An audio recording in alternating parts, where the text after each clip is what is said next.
The lessons of porn.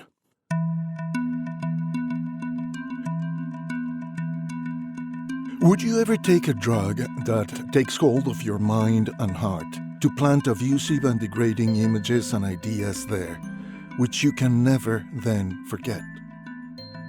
That destroys your sexual, social, and spiritual life and, if you use it frequently, turns you into a predatory reptile. A drug more addictive than cocaine or ecstasy, tobacco or alcohol, because it takes root in an instinct that is primordial to life and twists it. A drug that cripples your brain and corrodes personal, social, and professional relationships, and for that very reason, a drug more dangerous, pervasive, and destructive to any society than terrorism, environmental pollution, or natural disasters. A drug you will always leave recovering from the first contact, just as all those who have managed to overcome their addiction to alcohol, heroin, or tobacco spend the rest of their days in watchful, daily, ongoing recovery. And how would you like this drug to be distributed free, 24 hours a day, 365 days a year, without restrictions or limits, to your sons and daughters, your grandsons and granddaughters, your partner, neighbors, friends, colleagues, deforming and enslaving them all to its power? This drug is being distributed right now for free without even having to go anywhere to procure it, to your children, grandchildren, partners, neighbors, friends, and colleagues. This drug is pornography, the most accessible, widespread, and devastating drug of the 21st century. We are all under its influence, yet we dare not even talk about it because it's uncomfortable. For the last 30 years at least, pornography has been available to everyone, regardless of age, race, religion, or political persuasion, anywhere in the world, with just a couple of clicks, in a matter of seconds, for free, 24 hours a day, every day of every year, with no restriction or limit other than your time and your internet connection. Why should this concern us? Because pornography taints all our relationships and looks, actions, and intentions. It destroys our intimacy and innocence and dictates how and with whom we should go to bed, or not. And it teaches us that the people around us, no matter who they are and where we are not people, but more or less attractive parcels of flesh to be used in 1,000 degrading ways without any attachment, appreciation, or responsibility. Because that's how you end up seeing them, and that's how they all end up seeing you. According to research carried by Dr. Natalie Purcell at the University of California in 2012 into the most popular content in porn movies, these are some of the favorite lessons of pornography. That only women with breasts or hips of a specific size are attractive. That only men with penises of a specific size are attractive. And they must also have the stamina of Olympic athletes to be men.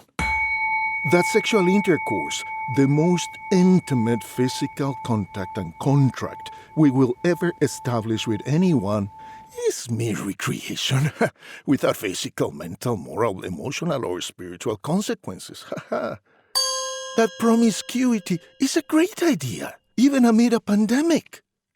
Have you ever thought, how can pornography continue to be produced while COVID-19 threatened the whole planet?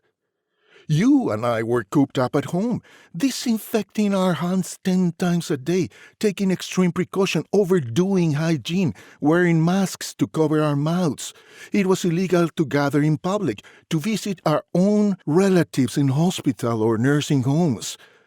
And yet porn actors, the people who most enjoy unprotected physical contact with any stranger or object that crosses their path, kept going about their business, happy as can be. What else does pornography teach us?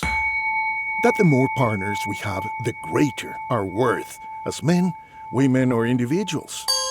That venereal diseases like syphilis, gonorrhea, chlamydia, chancroid, AIDS, no longer exist. They needn't worry us. And therefore, no prophylactic or emotional protection is needed before jumping into bed with anyone. That sexual contact, which nature intends for the survival of the species, is pure fun and pastime because thanks to abortion, we can easily interrupt pregnancy. Let somebody else worry about the survival of the species. That for us men to excite ourselves and bring our partner to the height of ecstasy, we must hit her, gag her, spank her, slap her, pull her hair, tie her up, and even torture her, at least from time to time. Penetrate her anus, ejaculate in her face, or even urinate on her. Do you have a sister, a daughter, or a granddaughter? Thanks to pornography, this is what she is expected to tolerate today. Do you have a brother, son, or grandson? This is what he is expected to demand and do. What else does pornography teach us? That it is perfectly hygienic and delightful to penetrate someone through the anus and then take the penis, thus loaded with fecal matter containing hepatitis A, streptococcus, salmonella, E. coli, and more, directly into the mouth of the person penetrated, so that they can clean it. And this person, already humiliated by the penetration, is now doubly and triply reduced by the insertion of the infected penis into their mouth. And they must celebrate this as a particularly erotic and exciting moment.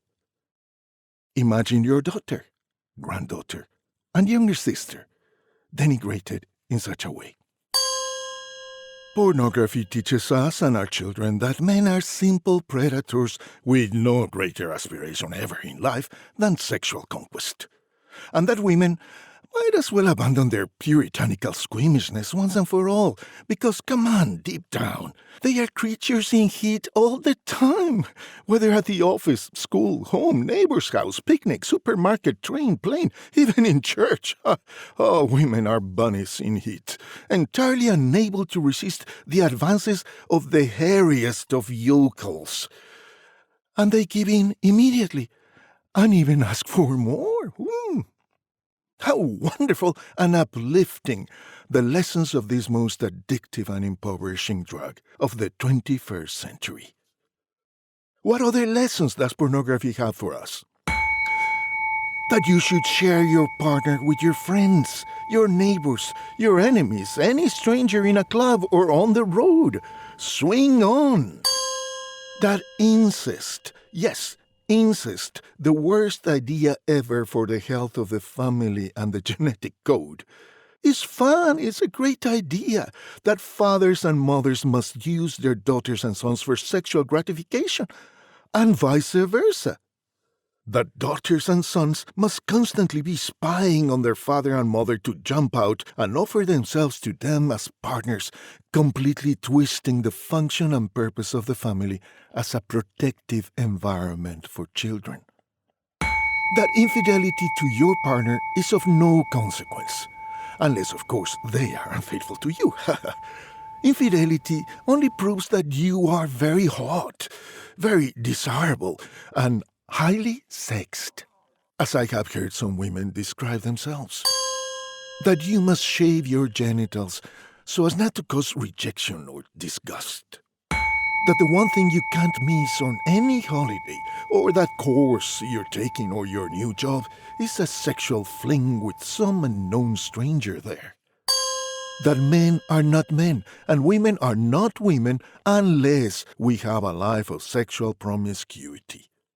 And worse, because it's crueler, that no boy will ever be a man and no girl will ever be a woman until they've had sex with friends and partners and strangers many times.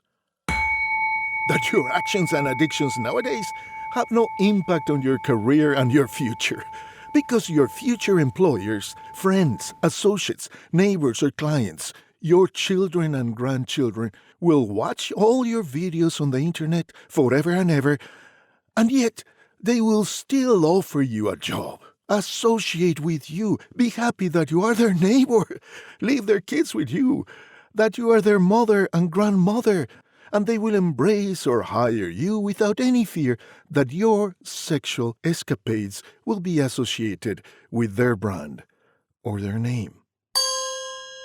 That the intimate sexual contact and contract ends at the moment of orgasm or ejaculation, and the partner we sleep with will simply move on with their life there and then, as we will with ours. We will immediately forget about each other with no ties, trauma, or emotion whatsoever. We use each other with passion and madness, and that's it. Goodbye forever, goodbye, without any misgivings, resentment, or consequence. That the person with whom we celebrate the most intimate and vulnerable physical and spiritual contact possible between human beings is just a cipher, a scrap, as anonymous and inconsequential as all those strangers you pass by without even noticing on your way to work. And that's what you are to all of them, of course, not even a blink of an eye. That's what pornography teaches us. And it's truly poisonous and insidious because it rewires our brains as it teaches all these lessons. Our looks, our gaze, becomes rotten. Thanks to pornography, we walk in our filth and among the degradation of all those around us because they too are watching pornography. Imagine that your children's teacher or babysitter, your neighbors across the street and next door, the parents of your children's friends, may spend hours watching pornography every week. It is common for a child to spend more hours per week with their teacher than with their parents, especially if the mother also works. Does it not matter to you? Does it make no difference to you that the teacher with whom your children spend long hours every day, month after month, every year, might be spending their nights perusing images of erotic encounters with minors, with strangers, with machines, crowds, inanimate objects, animals, even robots? Are you really going to tell me that it is none of your business to question it because everyone is free to live their lives as they please? Think of your children, of all the children in the world. They, too, have the right to grow and live their lives as they please, as best they can. They have the right to be happy, respected, and given a healthy environment, and it won't help them to be surrounded by people who look at them as pieces of meat to satisfy their libido.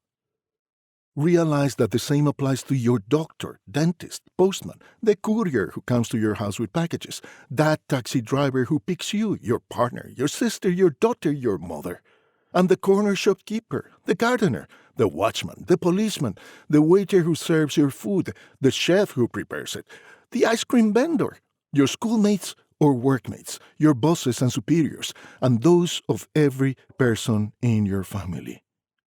Does it make no difference to you that so many people around you and your family could be victims of this drug, which corrupts and brutalizes every look, every grace, all sensitivity? Oh, Gabriel, but no one can dictate what others do with their lives. Well, pornography does it every minute of every day, my dear. Oh no, Gabriel Porras. Pornography is entertainment, and everyone can decide whether to consume it or not, because everyone is free to do what they want with their lives. We shouldn't judge what others do. Fine. Sure. You cannot dictate what they inject, snort, or consume as a drug either. But all other drugs we have regulated or banned. And we restrict their access and distribution because if cocaine, ecstasy, LSD, or amphetamines were freely available to anyone, society would soon collapse. Our governments spend millions of dollars every year to control the access and supply of these drugs so they don't destroy our lives. Pornography, on the other hand, is left to run free. All it takes is a couple of clicks on your computer and poof, you're there. Its moral and physiological effects are more than proven. Pornography stimulates violence, social, racial, sexual, and religious prejudice, pedophilia, rape, incest, infidelity, prostitution, human slavery, and trafficking.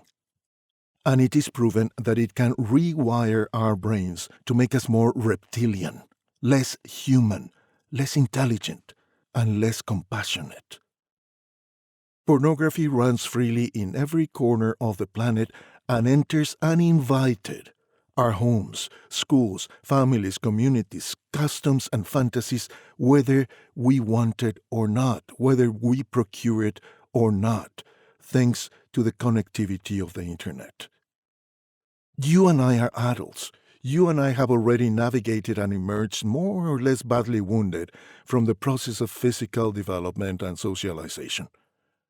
But our children and grandchildren will have to navigate a much murkier swamp than ours, a much less compassionate and much more lustful, corrupt, and hypersexualized world in which everything is there to induce arousal.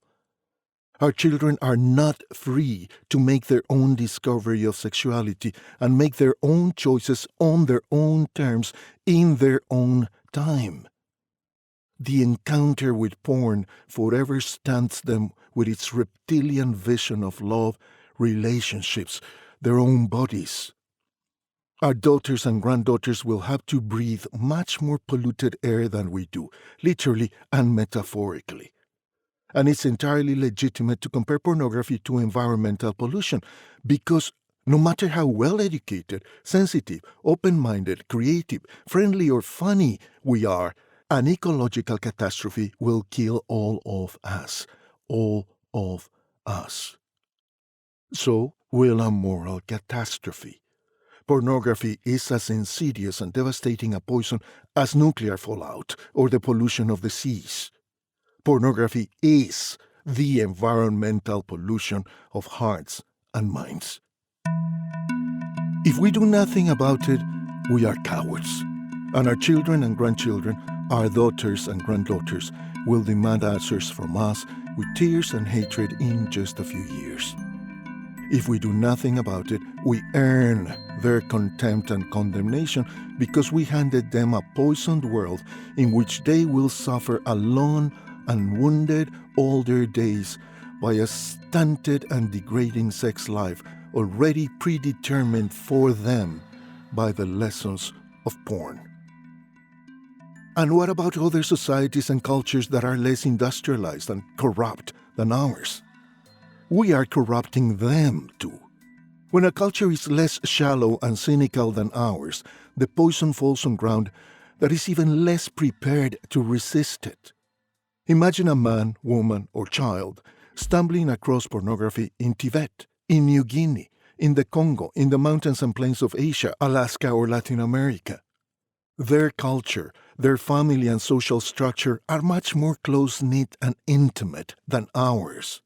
The damage takes root in a much smaller, much more compact community, more like an extended family, where everyone spends all day and night in contact with each other, in the same palapa, igloo, or room. Like a virus, corruption will spread much faster, given the proximity and lack of defenses built by what we call progress. And there in Tibet, the Andes, or the Congo, the corrupting seed of pornography arrives and plants itself in the virgin and fertile soil of simpler, less cauterized, less cynical and questioning minds than ours.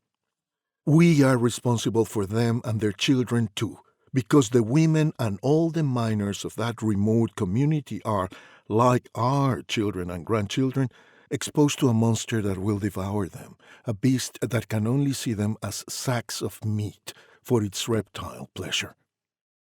Do you think I'm exaggerating? Do you think it awkward or inappropriate that I should have addressed this urgent issue today? It is not my intention to offend anyone. I'm proud to do what I'm doing, which is to speak publicly about the problem, because this is a pandemic that will only be solved when we bring it out into the open, to expose it for how destructive and insidious it is. As we did, remember, a couple of decades ago, when smoking was still being sold to young people around the globe as proof of sophistication and maturity. When it's just stupid, puff-induced suicide.